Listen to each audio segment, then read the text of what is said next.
السلام علیکم ناظرین ہماری آج کی ویڈیو کا ٹاپک ہے ایک جن کو حضرت عمر بن عبدالعزیز کا دفنانا اور غیبی آواز کا سننا۔ سیدنا عمر بن عبدالعزیز رضی اللہ عنہ کسی سے ملاقات کے بعد واپس تشریف لے جا رہے تھے۔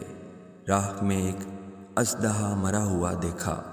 سیدنا عمر بن عبدالعزیز رضی اللہ عنہ اپنی سواری سے اترے اور اسے اٹھایا اور دفن کر دیا۔ پھر اچانک غیب سے آواز آئی، اے خرقہ، اے خرقہ، بے شک میں نے رسول اللہ صلی اللہ علیہ وآلہ وسلم سے اسی شام کے متعلق سنا ہے کہ اے خرقہ، تو بیابان میں فوت ہوگا اور بے شک تجھے روئے زمین کا بہترین آدمی دفنائے گا۔ آپ رضی اللہ عنہ اسے اللہ کی قسم کا واسطہ دے کر فرماتے ہیں، اگر تو ظاہر ہونے والوں میں سے ہے تو ظاہر ہو جا۔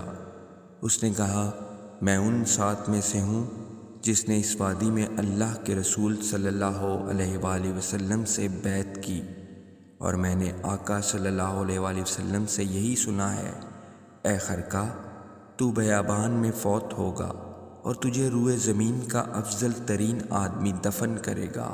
یہ سن کر عمر بن عبدالعزیز رضی اللہ عنہ رونے لگے اور اپنی سواری سے گرنے کے قریب ہو گئے اور اپنے مصاحب سے فرمایا، اے راشد، میں اللہ کا واسطہ دے کر کہتا ہوں، میرے مرنے تک یہ بات کسی سے نہ کہنا۔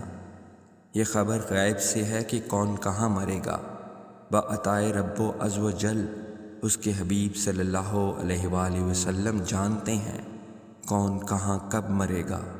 اس پر متعدد احادیث دلیل ہیں۔